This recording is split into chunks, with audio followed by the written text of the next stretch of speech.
hano umuryango mugari w'abakristo twagiriwe icyizere cy'uko kuri isabato ari twe natwe tugomba kugira uruhare binyuze mu cyiciro cy'ivugabutumwa n'ubutabazi.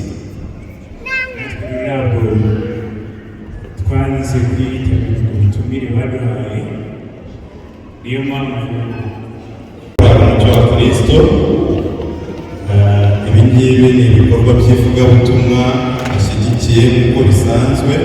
Imana ibaha umugisha kandi ibakomereze muri uyu murimo.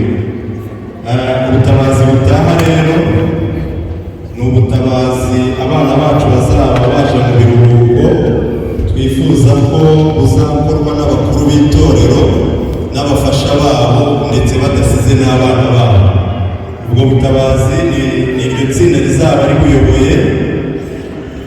Turizera tudashidikanya ko ari ubutabazi buzaba bushyushye. Imana izababashishe gukora iby'ubutwari abayobozi bacu. Imana ibahe umugisha.